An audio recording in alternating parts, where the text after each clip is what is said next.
Good morning class. देखिए, हम लोगों का 2 चैप्टर गद्य खंड का ख़त्म हो गया और 2 काव्य खंड का ख़त्म हो गया है।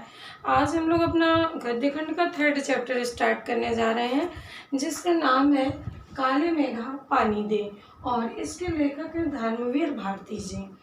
तो आइए देखते हैं काले मेघा पानी दे चैप्टर के माध्यम से धर्मवीर भारती जी ने क्या लेसन दिया है, हमें क्या समझाने का प्रयास किया, कौन सी समस्या का समाधान बताया है। देखिए यहाँ पर जैसा कि चैप्टर का नाम है काले मेघा, मेघ मीन्स बादल होते हैं, तो काले मेघा पानी दे यानी कि बादलों से, काले काले बादलों से पानी का आवाहन, पानी देने का की गुहार लगाई जा रही है। ऐसा कुछ चैप्टर है, यानी कि कहीं पर सूखे का वर्णन है, सूखा पड़ गया है, कहीं किसी विशेष स्थान पर सूखे का वर्णन है, सूखा पड़ गया है, वहाँ पर बारिश नहीं हो रही है। वर्षा ऋतु का आवाहन करने के लिए विशेष जप तप कर्म धर्म हो रहे हैं, जिसे लेखक कुपरंपराएं मानता है और अंधविश्वास मानते हैं, जिसे दूर करने का प्रयास करते हैं। पूरे चैप्टर में भी यही सब कुछ दर्शाया गया है और अंततोगत्वा किस परिणाम पर पहुंचते हैं हम लोग देखते हैं।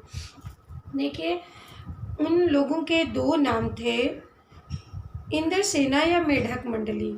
इंद्रसेना या मेढक मंडली एक ही ग्रुप है जिसके 2 नाम हैं, एक तो इंद्रसेना है, दूसरा मेढक मंडली। और 2 नाम ये क्यों पढ़े, बिल्कुल एक दूसरे के विपरीत हैं। जो लोग उनके नग्न स्वरूप, उनके उछल कूद, उनके शोर शराबे और उनके कारण गली में होने वाले कीचड़ कांधों से चिढ़ते थे, वे उन्हें कहते थे मेढक मंडली। यानी कि छोटे छोटे बच्चे हैं जो 12 साल की उम्र से कम के बच्चे हैं और वो नग्न शरीर यानी कि केवल अंडरवियर पहन करके पूरे मोहल्ले में घूमते हैं और पानी की गुहार करते हैं, सबसे पानी मांगते हैं। उनका ऐसा मानना है कि पानी डालेंगे तो इंद्रदेव, और हम लौटेंगे उसमें, रोड पर लेट जाते थे और काले मेघा पानी दे आदि आदि कुछ पहेलियाँ बुझाते थे, कुछ गीत गाया करते थे, जिनसे उनको लगता है कि ऐसा करेंगे। एक टोटका टाइप का करते हैं, अंधविश्वास से परिपूर्ण है ये कहानी पूरी तरह से। तो मतलब इंद्रदेव प्रसन्न हो गए और वर्षा ऋतु करेंगे। तो जब कीचड़ में लटपट हो जाते, तो जैसे मेढक नहीं लटपट हो रहता है कीचड़ में हमेशा, तो मेढक मंडली इसीलिए इस ग्रुप को कहा गया है। और इंद्रसेना इसलिए कहा गया क्योंकि इंद्र देवता से पानी मांगने की गुहार करते हैं ये लोग। तो उसकी अगवानी गलियों से होती है। वे होते थे 10 से 12 वर्ष से 16-18 वर्ष के लड़के। 10 से 12 वर्ष से स्टार्टिंग है, 16 से 18 वर्ष तक के लड़के होते थे, जिनका सांवला नंगा बदन, सिर्फ एक जांघिया या कभी कभी सिर्फ लंगोटी, एक जगह ये इकट्ठे हो जाते थे। इनके बदन पर कोई वस्त्र नहीं होता था, सिर्फ एक अंडरवियर या एक लंगोटी होती थी। इनका नंगा बदन रहता था। पहला जयकारा लगता था जैसे ही किसी के दरवाजे पहुंचते थे या घर से अपने मंडली बनाकर जब निकलते थे, तो इनका जयकारा लगता था गंगा मैया की जय। जयकारा सुनते ही लोग सावधान हो जाते थे। स्त्रियां लड़कियां छज्जे बाजे से झांकने लगती थी। यह विचित्र नंग धड़ंग टोली चलती कूदती समवेत पुकार लगाती थी। ये टोली सबके दरवाजे पर जाकर के जैसे ही गंगा मैया की जय कहती थी, वैसे ही घरों से बाहर लोग झांकने लगते थे। कोई छत में चढ़ जाता था, छज्जे पर से औरतें, महिलाएं, लड़कियां सब देखा करती थी ये क्या कहते थे। जब दरवाजे पर आते थे सभी लोग सावधान हो जाते थे और सभी उनको देखने के लिए बाहर निकल आते थे। काले मेघा पानी दे, गगरी फूटी बैल प्यासा, पानी दे गुड़धानी दे, काले मेघा पानी दे। ये बादलों से गुहार करते हैं कि है काले काले मेघा, मुझे पानी दो गुड़धानी दो। पानी के साथ गुड़धानी की मांग भी करते हैं। गुड़धानी का मतलब जब बरसात होगी तो अनाज उत्पन्न होगा, गन्ना होगा और गन्ने से गुड़ बनता है। तो गुड़धानी एक प्रकार का गुड़ और गेहूं से बना हुआ लड्डू होता है, ठीक है। तो गुड़धानी की डिमांड इसीलिए कर रही है इंद्रसेना या मेढक मंडली कि जब बारिश होगी तो हमें पानी भी मिलेगा और गुड़धानी यानी खाने के लिए अनाज भी मिलेगा। पानी दे गुड़धानी दे, काले मेघा पानी दे, ये गीत इनका पारंपरिक है, जिसे गा गा कर ये पानी मांगते हैं और लौटते हैं। उछलते कूदते एक दूसरे को धकियाते ये लोग गली में किसी दुमहले मकान के सामने रुक जाते। पानी दे या इंद्रसेना आई है, सबसे मांगते थे पानी। और जिन घरों में आखिर जेठ या शुरू आषाढ़ के उन सूखे दिनों में पानी की कमी भी होती थी, जिन घरों के कुएं भी सूखे होते थे, उन घरों से भी सहेज कर रखे हुए पानी में से बाल्टी या घड़े भर भर कर इन बच्चों के सर से पैर तक तर कर दिया जाता था। यानी कि जून या मई का महीना सूखा पड़ा हुआ है, अकाल की स्थिति है, खेतों में पानी बिल्कुल नहीं है, कुएं सूख गए हैं। ऐसी स्थिति में दूर दराज से कहीं से भी जो भी पानी लाकर लोग इकट्ठा करते थे, वो भी सहेजे हुए पानी से एक एक बाल्टी या एक एक घड़ा पानी उन इंद्रसेना पर डालते थे कि शायद वर्षा ऋतु हो जाए। ठीक है, सहज कर पानी घड़े भर भर के बच्चों को डाल के तर कर देते थे। ये भीगे बदन मिट्टी में लोट लगाते थे, पानी फेंकने से पैदा हुए कीचड़ में लटपट हो जाते थे। हाथ पाँव बदन मुंह पेट सब पर गंदा कीचड़ मल कर फिर हाँक लगाते थे, बोल गंगा मैया की जय, और फिर मंडली बांधकर उछलते कूदते आगे घर की ओर चल पड़ते। बादलों को टेरते, काले मेघा पानी दे, बादलों को बुलाते थे बार बार। वे सचमुच ऐसे दिन होते जब गली मोहल्ला गांव शहर हर जगह लोग गर्मी में भुन भुन कर त्राहिमाम कर रहे होते। समय कैसा है कि गली मोहल्ले में सभी जगह लोगों में पानी की कमी के कारण त्राहिमाम मचा हुआ है, सभी परेशान हैं। और जेठ के 10 तपा बीत कर आषाढ़ का पहला पखवाड़ा भी बीत चुका होता है। क्षितिज पर कहीं बादल की रेख भी नहीं दिखती है, यानी 10 तपा तप चुका होता है। जून का पहला सप्ताह भी खत्म हो जाता है, उसके बावजूद भी बारिश नहीं होती है। तो उस समय का वर्णन है। बादलों में, आकाश में कहीं भी बादल का नामो निशान नहीं है। कुएं सूखने लगते हैं, नालों में एक तो बहुत कम पानी आता भी है तो आधी रात को भी मानो खौलता हुआ पानी। नलों में भी पानी नहीं आता है, जब पानी है ही नहीं तो पानी आएगा कहाँ से। शहरों की तुलना में गाँव में और भी अधिक हालत खराब होती थी। यहाँ जुताई होनी चाहिए, वहाँ खेतों की मिट्टी सूख कर पत्थर हो जाती है। खेतों में जब जुताई का समय है तो वहाँ जुताई कैसे हो, जब ज़मीन सूखी पड़ी है, मिट्टी एकदम पत्थर की तरह मजबूत हो चुकी है, पानी से ही तो मुलायम होती है, हल तभी तो उसमें चलता है। तो जब खेत एकदम सूखे पड़े हैं तो कैसे जुताई का काम हो। गाँव की स्थिति और दयनीय हो जाती है। फिर उसमें पपड़ी पड़कर ज़मीन फटने लगती है, तो लू ऐसी चलते चलते आदमी आधे रास्ते में लू खाकर गिर पड़े। ढोर डंगर यानी जानवर प्यास के मारे मरने लगते हैं, लेकिन बारिश का कहीं नाम निशान नहीं। ऐसे में पूजा पाठ कथा विधान सब करके लोग जब हार जाते तब अंतिम उपाय के रूप में निकलती है ये इंद्र सेना। वर्षा के बादलों के स्वामी हैं इंद्र, और इंद्र की सेना टोली बांधकर कीचड़ में लथपथ निकलती, पुकारते हुए मेघों को पानी मांगते हुए प्यासे गलों और सूखे खेतों के लिए पानी की आशा पर जैसे सारा जीवन आकर टिक गया हो।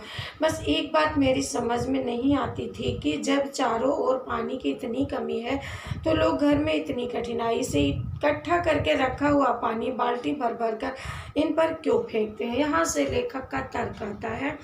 लेखक ऑब्जेक्शन करता है कि जब गली मोहल्लों में लोगों के घरों में पानी की इतनी कमी है, इतनी किल्लत है, इतनी परेशानियां हैं, तो वो अपने पानी को क्यों इस इंद्र सेना पर फेंकते हैं। इतनी मुश्किल से आया हुआ पानी, कैसी निर्मम बर्बादी है पानी की। लेखक को लगता था कि ये पानी की निर्मम बर्बादी है और ऐसे नहीं फेंकना चाहिए लोगों को, इन लोगों पर पानी। देश की कितनी क्षति होती है, देश का कितना नुकसान होता है इस तरह के अंधविश्वासों से। लोग कैसे अंधविश्वासियों, यहाँ अंधविश्वासों का वो खंडन करना चाहते हैं। क्या कहते हैं आगे, कौन कहता है इन्हें इंद्र की सेना, कहते हैं कौन कहता है कि ये इंद्र की सेना है। अगर इंद्र महाराज से ये पानी दिलवा सकते हैं तो खुद अपने लिए पानी क्यों नहीं मांग लेते हैं जो हम लोगों के दरवाजे पर आकर के मांगते हैं। लेखक का ऐसा कहना है, क्यों मोहल्ले भर का पानी नष्ट करवाते घूमते हैं। नहीं, ये सब पाखंड है, अंधविश्वास है। ऐसे ही अंधविश्वासों के कारण हम अंग्रेजों से पिछड़ गए हैं और गुलाम बन गए हैं। मैं असल में था तो इन्हीं मेढक मंडली वालों की उम्र का, पर कुछ तो बचपन के आर्य समाजी संस्कार थे और एक कुमार सुधार सभा कायम हुई थी, उसका मंत्री बना दिया गया था। सो समाज सुधार का जोश कुछ ज़्यादा ही था। अंधविश्वासों के खिलाफ तो तर्कस में तीर रखकर घूमता रहता था। मगर मुश्किल यह थी कि मुझे अपने बचपन में जिससे सबसे ज़्यादा प्यार मिला था वे थी जीजी, एक मुंह बोली बहन जिन्हें वो जीजी कहते थे। वो उनसे बहुत परेशान है। यूँ तो मेरे रिश्ते में वो कोई नहीं थे, उम्र में मेरी माँ से भी बड़ी थी, परंतु अपने लड़के बहू सबको छोड़कर उनके प्राण मुझ में बसते थे। लेखक कहते हैं कि वो अपने बेटा बहू को छोड़ करके उनसे भी ज़्यादा वो मुझे चाहती थी, जबकि वो मेरी माँ जैसी थी। बहन जैसी नहीं थी, मेरी माँ जैसी थी, लेकिन मैं उन्हें जीजी कहता था। और वे भी उन तमाम रीति रिवाजों और तीज त्योहारों पूजा अनुष्ठानों की खान। वो भी अंधविश्वासी थी। उनके विषय में बताते हैं जिन्हें कुमार सुधार सभा यह उपमंत्री अंधविश्वास कहता था और उन्हें जड़ से उखाड़ फेंकना चाहता था। पर मुश्किल यह थी कि उनका कोई पूजा विधान, कोई त्योहार अनुष्ठान मेरे बिना पूरा नहीं होता था। लेखक कहते हैं मैं इस अंधविश्वास को जड़ से उखाड़ कर फेंकना चाहता था। वो अंधविश्वास की पिटारा थी, मतलब उनके अंदर कूट कूट के अंधविश्वास भरा हुआ था जीजी के अंदर। कहते हैं मगर मैं कैसे करूं, उनका तो कोई भी त्योहार, कोई भी अनुष्ठान मेरे बिना पूरा नहीं होता था। दिवाली है तो गोबर और कोड़ियों से गोवर्धन सतिया बनाने में लगा हूँ, उनको भी शामिल कर लेती थी। जन्माष्टमी है तो रोज़ 8 दिन की झांकी तक को सजाने में और पंजीरी बांटने में लगा हूँ। हर छठ है यानी ललई छठ, भादों के महीने में एक त्यौहार होता है। ललई छठ है तो छोटी रंगीन कुलियों में भुजा हुआ अनाज उसमें भरा जाता है, आप सभी जानते होंगे। किसी में भुना चना, किसी में भुने मटर, किसी में भुने अरवा चावल, तो किसी में भुना हुआ गेहूँ। जी यह सब मेरे हाथों से कराती थी ताकि मेरी प्रगति हो, उनका ऐसा मानना था, ताकि उनका पुण्य मुझे मिले। वो जो भी पूजा पाठ कर रही वो उनको, लेखक को मिले। जीजी लेखक को इतना प्यार करती थी, केवल मुझे। लेकिन इस बार मैंने साफ इनकार कर दिया, नहीं फेंकना है मुझे बाल्टी भर भर कर पानी। लेखक कहते हैं इस बार मैंने सब कुछ जानते हुए भी जीजी को मना कर दिया कि पानी नहीं फेंकना है इस गंदी मेढक मंडली पर। जब जीजी बाल्टी भर पानी ले गई तो उन्हें बूढ़े पाँव उनके डगमगा रहे थे, हाथ कांप रहे थे। तब भी मैं अलग मुंह फुलाए खड़ा था। मैं देख रहा था कि जीजी को बहुत कष्ट हो रहा, मैंने मना किया, उसके बावजूद भी जीजी ने उस मेढक मंडली पर पानी डालने की कोशिश की। तो वो दूर मुंह फुलाए यानी गुस्से में खड़े थे लेखक। शाम को उन्होंने लड्डू मठरी खाने को दिए तो मैंने हाथ से अलग खिसका दिया। जीजी ने उनकी बात नहीं मानी, इसलिए वो नाराज हैं। मुंह फेर कर बैठ गया। जीजी से बोला भी नहीं। अच्छा, पहले वे भी तमतमाई, लेकिन ज़्यादा देर तक उनसे गुस्सा नहीं रहा गया। पास आकर मेरा सर अपनी गोद में लेकर बोली, देख भैया रूठ मत, मेरी बात सुन। यह सब अंधविश्वास नहीं है। हम उन्हें पानी नहीं देंगे तो इंद्र भगवान हमें पानी कैसे देंगे। उन्होंने समझाने का प्रयास किया कि अगर हम इस मेढक मंडली को पानी नहीं देंगे तो इंद्र भगवान हमें कैसे पानी देंगे। मैं कुछ नहीं बोला। फिर जीजी बोली, तू इसे पानी की बर्बादी समझता है, पर यह बर्बादी नहीं है, ये पानी का अर्ध चढ़ाते हैं। वो समझाने का प्रयास करती, क्या तर्क देती, क्या प्रमाण देती हैं। कहती मैं इसे अर्ध देती हूँ, जिस प्रकार जो चीज़ मनुष्य पाना चाहता है उससे पहले देगा नहीं तो पाएगा कैसे। आपको कोई चीज़ चाहिए तो पहले दान करनी पड़ती है, तब आपको वो मिलेगा। इसलिए ऋषि मुनियों ने दान को सबसे ऊंचा स्थान दिया। दीदी ने प्रमाण दिया कि ऋषि मुनियों ने दान का सबसे ऊंचा स्थान दिया। ऋषि मुनियों को काहे बदनाम करती हो जीजी। लेखक तर्क देते हैं, क्यों ऋषि मुनियों को बदनाम करती हैं आप। क्या उन्होंने कहा था कि जब आदमी बूंद बूंद पानी को तरसे तो पानी कीचड़ में बहा दो। क्या ऋषि मुनियों ने ऐसा कहा है। कुछ देर चुप रही जीजी, फिर मठरी मेरे मुंह में डालती हुई बोली, देख बिना त्याग के दान नहीं होता है। कहती हैं, देख बिना त्याग के दान नहीं होता है। अगर तेरे पास लाखों करोड़ों रुपए हैं और उसमें से तू 2-4 रुपए किसी को दे देगा तो क्या त्याग हुआ। इसे त्याग नहीं कहते हैं। त्याग तो वो त्याग की परिभाषा बताती हैं यहाँ पर, जीजी ध्यान से समझिएगा। कहती है कि अगर तेरे पास बहुत पैसा है और तूने उसमें से 2-4 रुपए दे दिया तो इसे त्याग नहीं कहते हैं। त्याग किसे कहते हैं, देखिए कहती है त्याग वो होता है जो चीज़ तेरे पास भी कम है, जिसकी तुझको भी ज़रूरत है, और अपनी ज़रूरत पीछे रखकर तू दूसरे के कल्याण के लिए उसे दे दे, उसे त्याग कहते हैं। यानी हमारे पास भी जो त्याग की परिभाषा क्या बताया कि जो चीज़ मेरे पास भी नहीं है और अगले को भी ज़रूरत है, आप और मुझे भी ज़रूरत है। लेकिन अगर हमें भी ज़रूरत है और मैं वो अपनी रखी हुई चीज़ को दूसरे को दे दूँ ज़रूरत के बावजूद भी, उसे त्याग कहते हैं।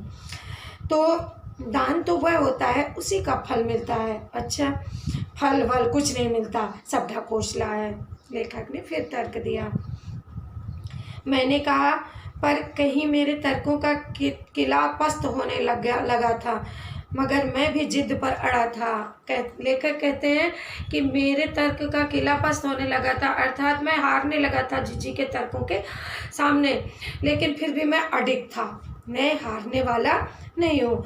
फिर जीजी बोले, देख तू तो अभी से पढ़ लिख गया है, मैं तो गांव के मदरसे में भी मुँह नहीं देखा, तुम तो पढ़े लिखे व्यक्ति हो। जीजी ने कहा बच्चे से, लेखक से, कि तुम पढ़े लिखे हो, लेकिन मैंने कभी गांव में भी स्कूल का मदरसा, गांव में भी स्कूल का मुंह नहीं देखा। पर एक बात देखी है, अगर 30-40 मन गेहूँ उगाना है तो किसान 5-6 सेर अच्छा गेहूँ अपने पास से लेकर के ज़मीन में क्यारियाँ बनाकर फेंक देता है। जब किसान लोग बुआई करते हैं, उनको गेहूं की ज़रूरत होती है, तो वो लोग क्या करते हैं, अपने पास से गेहूं 5-6 सेर खेतों में क्यारियाँ बना करके डाल देते हैं, क्योंकि उन्हें अधिक अनाज की आवश्यकता है। उन्होंने ये तर्क दिया। तो किसान 5-6 सेर गेहूं अपने पास से लेकर के ज़मीन में क्यारियाँ बनाकर फेंक देता है, उसे बुआई कहते हैं, उसे बुआई कहते हैं। यह जो सूखे हम अपने घर का पानी इन पर फेंकते हैं, वह भी बुआई है। एक तरीके से समझ लो कि ये भी एक बुआई है, क्योंकि हमें अधिक जल चाहिए तो थोड़ा जल तो हमें बुआई के रूप में डालना ही पड़ेगा इनके ऊपर। ये पानी गली में बोएंगे तो सारे शहर कस्बा गांव पानी वाले बादलों की फसल आ जाएगी। हम बीज बनाकर पानी देते हैं, फिर काले मेघा से पानी मांगते हैं। सब ऋषि मुनि कह गए हैं कि पहले खुद दो, तब देवता तुम्हें 4 गुना 8 गुना करके लौटाएंगे। भैया, यह तो हर आदमी का आचरण है, जिससे सबका आचरण बनता है। यथा राजा तथा प्रजा, जैसा राजा होगा वैसी प्रजा होगी।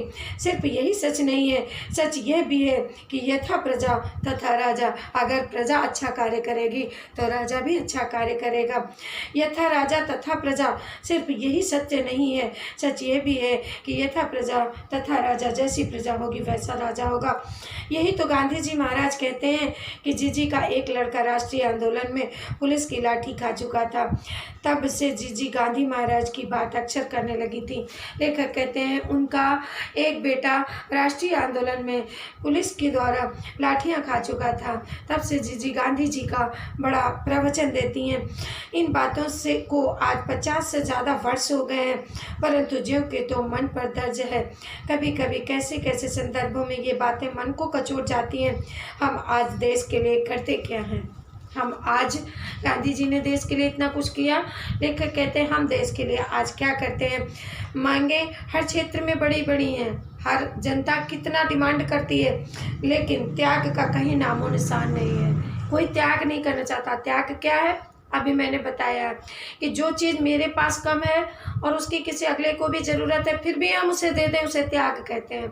तो लोग त्याग नहीं करते हैं। अपना स्वार्थ आज एकमात्र लक्ष्य रह गया है। हम चटखारे लेकर के इससे या उसके भ्रष्टाचार की बातें करते हैं। देश में नेता लोग क्या कर रहे हैं, हम उसकी चर्चा कहीं भी बैठकर, बस में, ट्रेन में, रास्ते में, सड़क में, पान की दुकान पे, नुक्कड़ पे, चौराहे पे खड़े होकर के करने लगते हैं। चटखारे लेकर के एक दूसरे का मजाक उड़ाते हैं। पर क्या कभी सामने जांचा है कि अपने स्तर पर, अपने दायरे में हम कभी भ्रष्टाचार का अंग तो नहीं बने? क्या ये भ्रष्टाचार नहीं है जो लोग जगह जगह पर खड़े होकर के राजनीतिक की बातें करने लगते हैं, जबकि हकीकत में राजनीति की परिभाषा उनमें से आधे लोगों को नहीं पता होती है। लेकिन फिर भी उन्हें ये नहीं पता होता है कि वाकई में राज्यसभा और लोकसभा की मीनिंग क्या होती है। लेकिन मोदी और योगी की बातें सभी करने लगते हैं कि उन्होंने ऐसा किया, उन्होंने ऐसा किया, मुलायम ने ऐसा किया, अखिलेश ने ऐसा किया, तो इन्होंने ऐसा किया, आदि आदि तरह की बातें जरूर करने लगते हैं। लेकिन वाकई में हकीकत क्या है, जो जहाँ पर बैठा है वही समझ सकता है। तो काले मेघा के दल उमड़ते, पानी झमाझम बरसता, लेकिन गगरी फूटी की फूटी रह जाती है। यहाँ पर लेखक ने नेताओं के लिए लिखा है कि सारी व्यवस्थाएं होते हुए भी जनता को व्यवस्था नहीं मिल पाती, तभी ऐसी बातें राजनीति के विषय में टीका टिप्पणी जनता करने लगती है। तो यानी कि पानी झमाझम बरसता है, पैसा बहुत आता है देश के विकास के लिए, लेकिन गगरी फूटी की फूटी रह जाती, बैल प्यासे के प्यासे रह जाते हैं। यानी कि लोगों की प्यास बुझती नहीं है, उन्हें जिस चीज़ की ज़रूरत है वो नहीं मिल पाता है।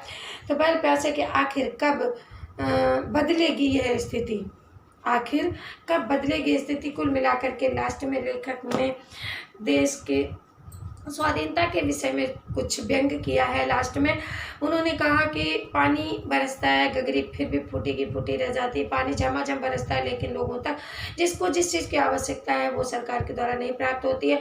सरकार जिस नियम को, जिन योजनाओं को लगाता है, बीच वाले खा जाते हैं। वाकई में जिन लोगों को पाना होता है उन्हें नहीं मिल पाता है। कुछ इस तरह की टीका टिप्पणी इन्होंने करने का प्रयास किया है लास्ट में।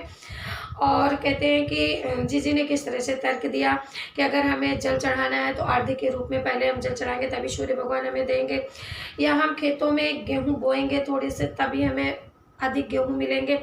इस तरह से चर्चा करते हुए जीजी, इंद्रसेना, मेढक मंडली और लेखक के बीच में ये चैप्टर चलता है और इस तरह से इसका अंत होता है। तो आपको इस चैप्टर से क्या लेसन मिला कि हमें अंधविश्वासों की तरफ नहीं भागना चाहिए, लेकिन हमारे बुजुर्गों ने जो कुछ परंपराएं बनाई हैं उन्हें हमें फॉलो करना चाहिए और वो हमारे कहीं ना कहीं मानसिक पटल पर, मानस पटल पर छा जाती हैं और उन्हें हम फॉलो करते चले आ रहे हैं। हमारे माता पिता फॉलो कर, दादी बाबा ने किया, माता पिता ने किया और माता पिता ने अपने बच्चों को सिखाया। तो हम लोग भी आज पीढ़ी दर पीढ़ी कुछ ऐसी मान्यताएं हैं जिन्हें फॉलो करते चले आ रहे हैं, लेकिन कभी भी अंधविश्वास को अपने ऊपर हावी नहीं होने देना चाहिए। ठीक है, तो इस तरह का लेसन देने का प्रयास किया धर्मवीर भारती जी ने इस काले मेघा पानी दे के चैप्टर से। बच्चों, हम उम्मीद करते हैं कि आपको समझ में आया होगा। वीडियो को बार बार प्ले करें, प्रत्येक चैप्टर को बार बार समझने का प्रयास करें, क्योंकि जितना आप समझ लेंगे, बार बार समझेंगे, उतना ही आपके लिए अच्छा होगा। आंसर लर्न करने में काफ़ी कुछ हेल्प मिलेगी, क्योंकि आंसर कहाँ से बनते हैं, क्वेश्चन कहाँ से बनते हैं, स्टोरी से ही तो बनते हैं। अगर आपने समरी अच्छे से समझ लिया, वीडियो को अच्छे से समझने का प्रयास किया है, तो अवश्य आपको आंसर याद करने में बिल्कुल परेशानी नहीं होगी। धन्यवाद बच्चों।